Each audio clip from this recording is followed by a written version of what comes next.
The Crossing Chronicles, Volume 4. Conductor Donald Nally speaks with composers Lansing McLoskey and Paul Fowler about the new works they have written for the Levine Project. 3 commission premieres inspired by poetry of Philip Levine. Funded by the Pew Center for Arts and Heritage through the Philadelphia Music Project. I'm talking with Lansing McLoskey and Paul Fowler today, both composers in our Levine Project, and both having set poems of Philip Levine. Let me ask Paul, first of all, how did you take from this poem about a mountain and decide on the musical language that you were going to use? Oh, man. Yeah, I know that's hard. I know that's why you're a composer, is that you compose and don't talk about it. You're right. Whenever I'm reading poetry and I'm looking to set, I don't know how to describe this. I sort of open my musical brain to any idea that might arise, and I kind of have this running musical dialogue that goes on when I'm reading any words for anything that's musical, or even, like weird books on physics. But when, with this piece, the first line is, who hears the humming of rocks at great height? What initially came out was this kind of running, rolling kind of stream. There's an ever-present sound that goes on when you get away from the ever-present sound of people in cities to the ever-present sound of people in nature. And rather not people, but other things like just wind and waves and rivers, right, and that sort of thing. And that kind of environmental aspect is what really influenced the piece, which, of course, after writing a lot of instrumental music, is really attractive for vocal music because it's not something we really get that much with a kind of writing that is really environmental. We have all these highly melodic voices, but to try to make something that's not melodic in a way. And that really, I think, that's kind of the language that I ended up using for this piece. It's very much kind of like a running, rolling, river-like language. Around which you weave the melodic statement of the text, basically. Yeah. And then some themes that come back. I mean, that I sort of settled on that language almost right away. It was sort of a first thought, best thought kind of thing. Yeah. And the other thing that was really strong, like I said with the first line, who hears the humming of rocks at great height? All the H's in that line. And, of course, the word humming, which is a killer for that. But all of the H's and that kind of tangible alliteration thing going on, and consonance thing, really was present for me for the whole composing process. Very much about how consonants are bleeding in and that sort of thing. And I've seen your score and can attest to the fact that the very beginning measures of this are actually, they bring out exactly what you're talking about. They are, in fact, just those sounds broken up eventually will become the fabric of that kind of cushion that you're talking about, over which the rest of the music kind of rides. And it's a really fascinating, beautiful opening. So, Lansing, let me ask you that same question. You have 4 movements, so it might be more difficult to answer. Talk about that. Well, I guess this touches upon potential and challenges of Levine's work. There is so much in his poetry that is poetic and sensual, and yet filled with these angular words, which are not poetic, if you know what I mean. They don't lend themselves easily, often individual words or phrases or even larger sentences. Like jet fighters and arrowheads. Exactly. Yeah, right. Exactly. Yeah. Where's another line that is similar to that? The screaming of frozen bearings, the failures of will, the TV talking to itself. Right. It's going eating oil, cigars.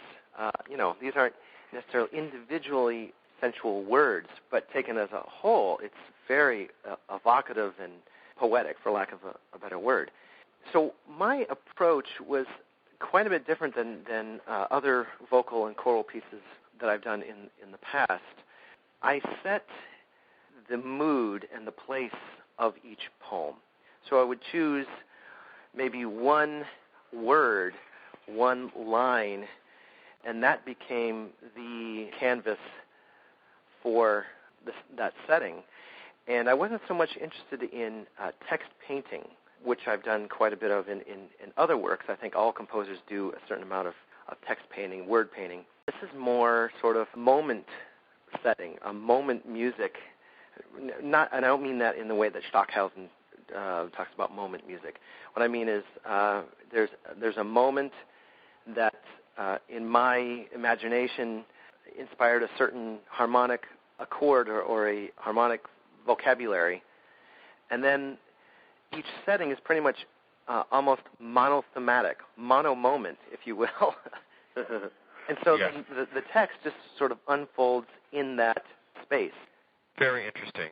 And I should say that I chose the third movement as sort of the third poem as sort of the centerpiece for the collection. And it's quite long. It's like 7.5 minutes, that one poem. And it's a non-linear progression through the text. Uh-huh. So it does not, the audience, of course, will have the text in front of them, but the choir does not go first word to last word. Right. Like a collage of sorts. I said it's sort of like a polytexted motet, and then each section of the text I don't even feel compelled to go through linearly. So there are things repeated or taken out of chronological order. Right. Because I'm capturing the essence or the mood, the place of the whole text, not just trying to. It's not a musical recitation of the text. Let me ask, where do you write, Lansing? Well, I have sort of a den that I've converted to my office. Okay. So, and it's got, I've got my keyboard and my computer, and then I go back and forth between there and the living room where the piano is, but it's usually at home. I find that if I'm at school, I have my own office at school with a computer and a piano and no kids bothering me, but I find if I'm at school, I get wrapped up in school. Right, yeah. So I can't compose at school. And do you write at the piano? No. Well, that's an interesting conversation about the compositional process. And it is, and there's like this infamous followings of Stravinsky on that topic, and I find that these days most people do what I would call check at the piano. Yes, and that's what I do. Yeah. But I think I get the feeling, Paul, that you are singing yourself through every line. Well, yeah. I mean, being a singer, it's the first thing that I do. That's what I do too. I mean, I'm singing it all the time, every measure. And I'm definitely at a piano when I'm writing, but I mean, the piano's kind of the afterthought. And I mean, I am a pianist, so it's definitely there. Like sometimes I'll sit down and improvise for a while, but that's mostly like because I'm seeking out a kind of harmonic space or sound that I'm kind of after, and I'll improvise my way into it just because that's one of my regular skill sets. And then I kind of structure the piece around these kind of sound worlds and textures, and then it's like all singing for me. Anything else you'd like to add? It's hard to talk about music. Yeah, it's hard to talk about music.